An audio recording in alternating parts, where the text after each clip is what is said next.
Paano nga ba magpakintab ng tiles? Di mo alam. Tara, turo ko sa'yo. Tara.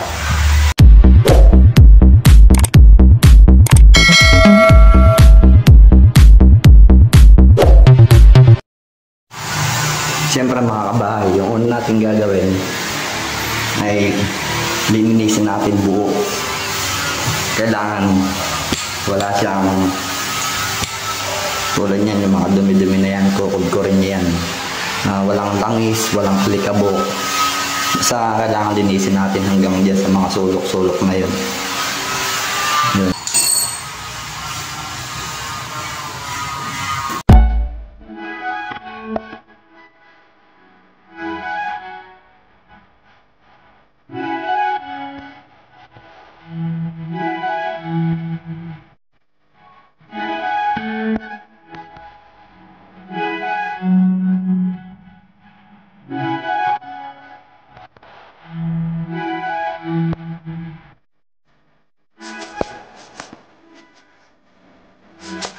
Bali mga kabahay, kung nalinis na natin yung ating tiles, nakikita niyo yung picture na yan, yung Davis na yan, na gagawin natin ay isisealer muna natin siya ng isang patong.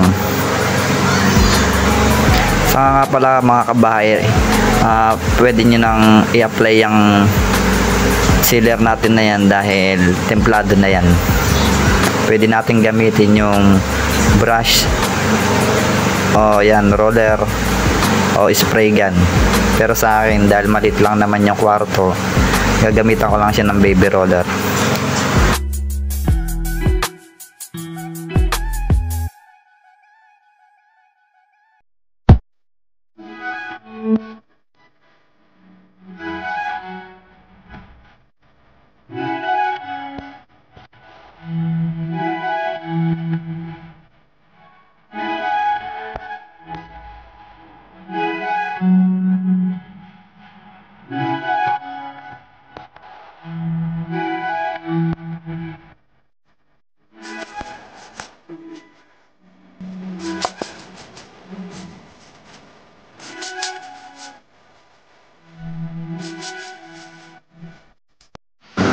So ayan mga kabahay, ay yung sealer natin na in-apply kanina. Makita nyo itsura niya, babad na babad. Pero mamaya pag natuyo yan, mag-iiba yan. May pag-iiba itsura niya.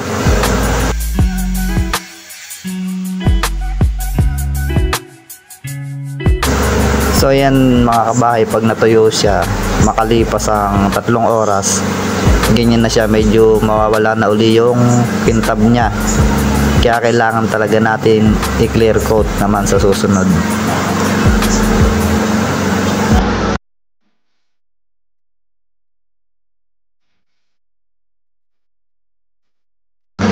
So ayan mga kabahay, tapos na tayo dyan sa ating sealer. Susunod naman tayo sa next step natin na magta-top coat na tayo. Ayan, top coat, clear. Saka mga kabahay, tuwing bago tayo mag-apply, ugaliin natin na hahaluin natin yung i-apply natin para maganda yung timpla niya. Bali sa likod nga pala, syempre may instruction yan. Kayo na lang kung ano yung gusto nyo finish. Kung gusto nyo ng flat lang, ng sheen o semi-gloss o gloss, as sa inyo. Kung gusto nyo ng hindi makintab o gusto nyo yung makintab na makintab talaga, yung gloss na gloss yan. Bali yan, lagyan na natin sa isang lalagyanan. Tansyahin nyo na lang kung ano yung kaya nyong ubusin.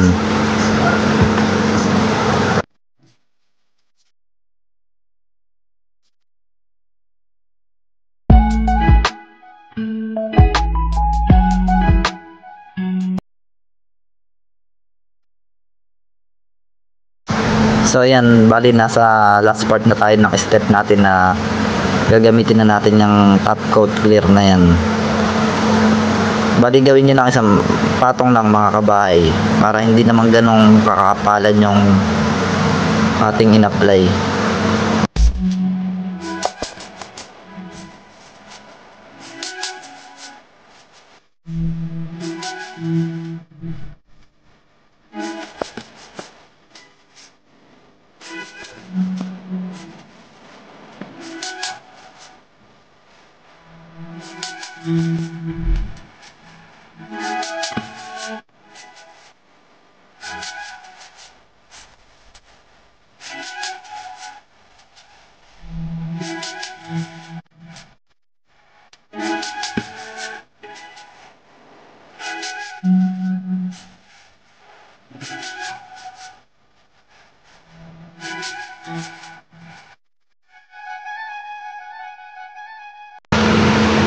So yan mga kabahay, ayan na ang ating ginawa kanina.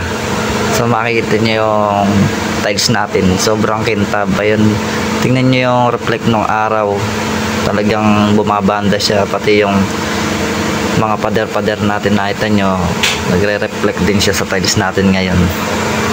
Saka yun mga kabahay, yung nasa kaliwa natin na yan na picture, ayun yung unang tiles natin na hindi pa natin na papakintab.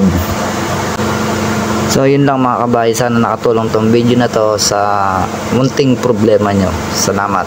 Yun lang, pasubscribe na rin mga kabahay.